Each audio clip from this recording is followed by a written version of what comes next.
Hello and welcome to Health Professional Radio. I'm your host, Neil Howard. Glad that you could join us. Our guest is Michelle Reese, Chief Programs Officer at the Healthy Start Coalition of Miami-Dade, and she's joining us here on Health Professional Radio today to talk about birth defects and birth defect prevention. Welcome to the program, Michelle. How are you? Hi, good, thank you. Thank you so much for having me. Well, I'm glad that you could take the time to talk with our listeners. Give our listeners a bit of background about yourself. You are Chief Programs Officer at the Healthy Start Coalition, but what is a bit of your background? Are you a healthcare professional? Yeah, sure. I'm actually a social worker by trade, but for the last 17 years have been in management and in executive leadership. For the previous 10 years, I actually ran a not-for-profit coalition dedicated to improving maternal infant child health in Broward County, and most recently joined the Miami-Dade County Healthy Start Coalition as the Chief Programs Officer. So basically executive leadership, project management, program management of specific programs dedicated to improving the lives of women, children, and families, really focusing on reducing infant mortality and women's health as a whole is where my experience has been for the last 17 to 20 years. Now, you've been involved for a lot of years in birth defects, getting awareness out, prevention information. An obvious question, surely, but maybe not. What constitutes a birth defect? We've been hearing about birth defects our entire lives, but is it true that some quote unquote defects aren't deemed as important or as severe or as intense as others? Well, I think you have a couple of different types, if you say categories of birth defects. Some are major structural or others are genetic birth defects.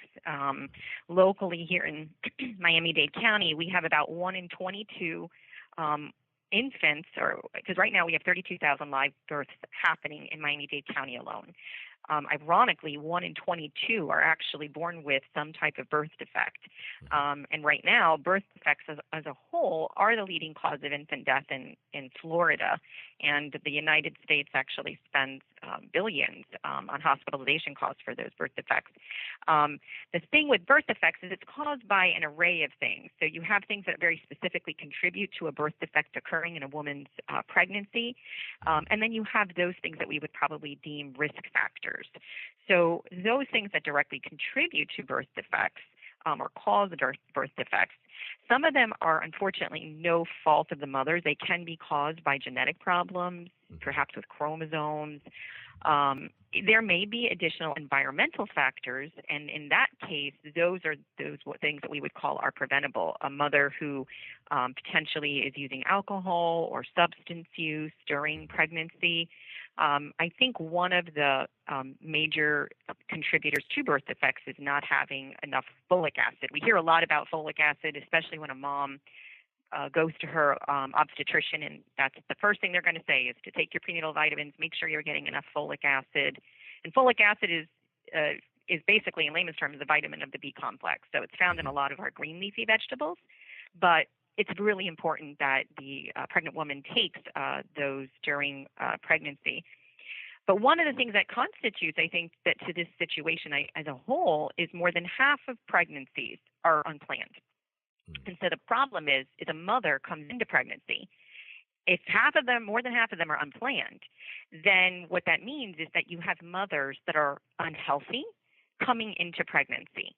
If they didn't plan it and they're potentially still using alcohol or tobacco, even something that's just cigarettes, but cigarettes again during pregnancy can have a dramatic impact.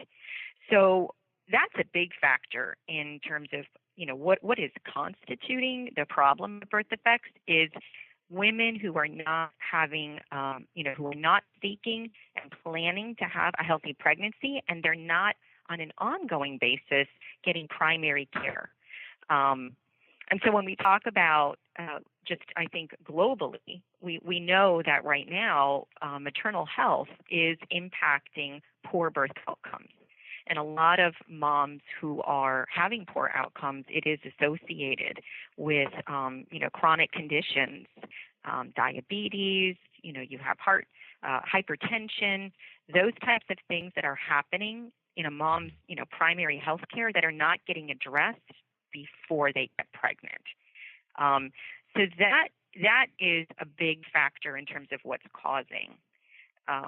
Risk factors, separate and apart from that, I think you have a number of things that are considered risk factors that unfortunately make it much higher for a mom to potentially have a birth defect. Ironically, particularly here in Miami-Dade County, if a mother is born, if a mother of Hispanic ethnicity actually is a risk factor for neural tube defects. So that's just something that a physician has to monitor, just because, unfortunately, in that case, that's one risk factor. But a more controlled risk factor is weight. So I think we all across the country, we see how obesity rates have climbed, and that's not specific to pregnant moms. That's I think globally. But for an obese mom, that actually gives them a much higher chance of potentially having a baby born with some type of a defect. I think another factor is women who are age 35 and older. It is kind of most women today are waiting to have children, and that's not uncommon. But in the world of pregnancy, a mother who's 35 years and greater is actually considered advanced maternal age. So with that said, although we don't want to admit that, but legitimately, yeah, I don't want to admit that, but legitimately it is the contributing factor. So when you look at just the number of Down syndrome cases here in Miami-Dade, where we're at, there's such a significant number. Some of that is contributed to, unfortunately, again, advanced maternal age does play a role. But it's one risk factor of so many. So I think it starts to paint a picture of kind of what's happening when we're talking about birth defects. What can we do better as a community? I think one of the biggest things is really recognizing that we have to be healthy, and getting pregnant and having a baby really should be planned. In order to ensure that mom is really ready for a healthy pregnancy. They're even 6 months before the pregnancy, they can start taking those prenatal vitamins and preparing herself, for that upcoming positive birth outcome. When you're talking about preparing for pregnancy, sure. It seems to me, based on what you're saying, there are so many risk factors: environmental, genetic, the fault of the mother based on what she's doing.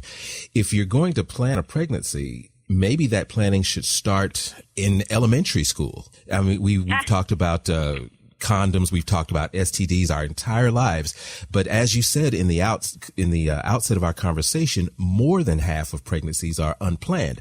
I'm thinking way more than half are unplanned, because you go through your life and then you get married and you're still smoking, you're still doing whatever you do, and now let's have a baby. So now you're going to plan this, but you've lived a lifestyle, 15, 20 years or more that is very detrimental to having a baby. That is such an excellent point that you raise.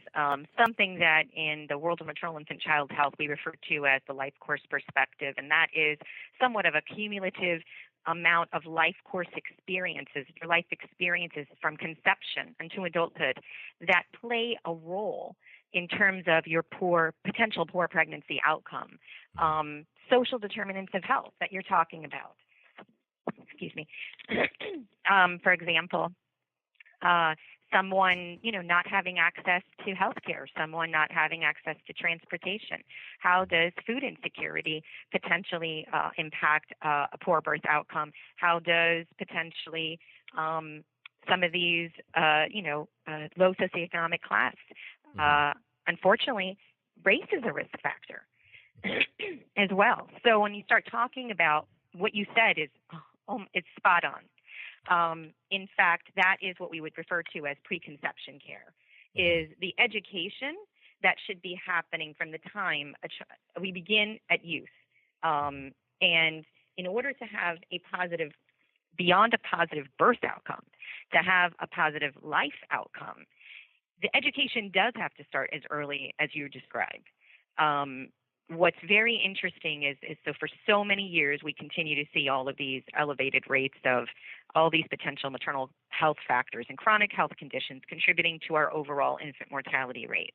And infant mortality is a measure of the health and well-being of a community. So if legitimately the social determinants of, if we're continuing to see poor outcomes, it is bigger than just what's happening during pregnancy. And right now across the state and nationwide, even at the federal level, the priorities are actually focusing on these social determinants of health. We are now required to ensure that along with that important prenatal education we're talking about and some of those basic health education ideas, we are required to ensure that we're addressing these social determinants of health, because we recognize that it is not just the health factors that are contributing, it is all those life experiences that have occurred and accumulated through that child's life to adulthood that are actually impacting the overall outcome. And that's a hard problem to tackle. It is not, that is not one agency, one program. That is a collective, collaborative effort as a community working together to address unmet needs, health inequities, which in some cases, does include racism, that, dealing with institutional things that are still contributing to women not getting, not playing in the same level playing field, to just dealing with trauma that some of these families potentially have dealt with that are also impacting. Stress plays a huge role in terms of poor outcomes. So it is very complex. And so when you raise that issue, you are spot on with that. Well, where can our listeners go and get some more information online about the Healthy Start Coalition of Miami-Dade and about some of these factors that we've been talking about? Sure. Well, our website, www.hscmd.org, and our phone number, 305-541-0210. The Florida Department of Health, State Florida Department of Health, which is one of our funders, has a lot of great information about some of this as well. So you can also find important information on their website in addition to ours. And I know that, again, collaboratively together, we hopefully will continue to impact birth outcomes and make a difference. Well, thank you for joining us here on the program today, Michelle Reese, Chief Programs Officer at the Healthy Start Coalition of Miami-Dade. Thank you so much. You've been listening to Health Professional Radio. I'm your host, Neil Howard. Transcripts and audio of this program are available at hpr.fm and healthprofessionalradio.com.au. Thank you for listening to Health Professional Radio. We're very proud to be an independent broadcaster providing our content free of charge to you, the listener. One of the ways that we're able to remain free and independent is by having people like you become patrons. You can support Health Professional Radio simply by visiting hpr.fm and clicking the button that says Become a Patron. Your patronage of even just $1 a month lets us know that you're there, which in turn makes us more valuable to advertisers. And, of course, if you're able to afford more, then we would certainly appreciate the support. My name is Toby Longhurst from Health Professional Radio. Please visit hpr.fm, click the Become a Patron button, and support us if you can.